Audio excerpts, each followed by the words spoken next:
నేస్తాలైన శ్రీరుద్ర వారి మట్టి గణేశ విగ్రహాలు ఇప్పుడు అన్ని రత్నదీప్ స్టోర్స్ లో లభ్యం. త్వరపడండి. ఇక్కడ ప్రకాశం బ్యారేజ్ మీద ఈరోజు ఉన్నాం. బ్యారేజ్కు జరిగిన డ్యామేజ్ చూడడం జరిగింది. ఇది చాలా బాధాకరం, వెరీ ఇర్రెస్పాన్సిబుల్ అనాలి. దీనికి బాధ్యులు ఎవరో, దీని మీద ఎంక్వైరీ జరగాల్సిన అవసరం ఉంది. అసలు ఇలాంటివి మళ్ళీ మళ్ళీ జరగకుండా ఎందుకు కట్టడి చేయలేమో ప్రభుత్వాలు ఆలోచన చేయాలి. బికాస్ ఇంతకు ముందు కూడా ఇలాంటిదే జరిగింది అని వింటున్నాం. ఈసారి అయితే వచ్చిన ఫోర్స్కి బీమ్స్ కూడా దెబ్బతిన్నాయి.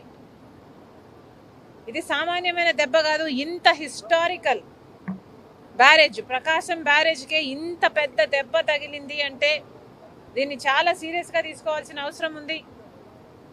కఠినంగా శిక్షించకపోతే, పెనాల్టీ పెద్దగా లేకపోతే మళ్ళీ మళ్ళీ జరిగే అవకాశం ఉంది. కాబట్టి ఇది చాలా సీరియస్గా తీసుకోవాల్సిన అవసరం ఉంది.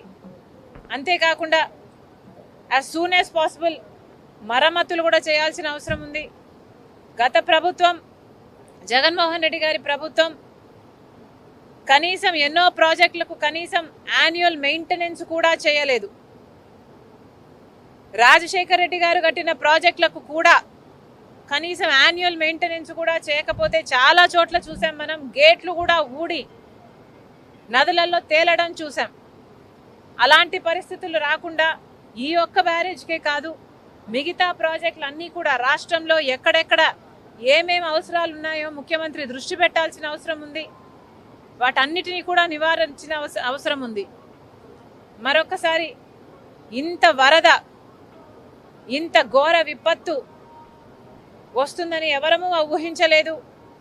కానీ రెయినీ సీజన్ అంటేనే రెయిన్స్ వచ్చే సీజన్ కాబట్టి వీలైనంత వరకు ప్రికాషనరీగా ముందుకు ముందే ప్రభుత్వాలు, అధికారులు ఆలోచన చేసి డ్యామేజ్ కంట్రోల్ మోడ్లోనే రెయినీ సీజన్ మొదలు నుంచి ఉండాలని కాంగ్రెస్ పార్టీ కోరుతుంది. ఈ బ్యారేజ్కు సంబంధించి వెంటనే చర్యలు తీసుకోవాలి. ఎవరు దీనికి అకౌంటబుల్లో, ఎవరు దీనికి రెస్పాన్సిబుల్లో వెంటనే కనుక్కోవాల్సిన అవసరం ఉంది. కఠినంగా శిక్షించాల్సిన అవసరం ఉంది. ఎందుకంటే ఇది మళ్ళీ రిపీట్ కాకూడదు కాబట్టి. సుమన్ టీవీలో మీ పర్సనల్ అండ్ బిజినెస్ ప్రమోషన్స్ కోసం కింది నెంబర్కి కాంటాక్ట్ చేయండి.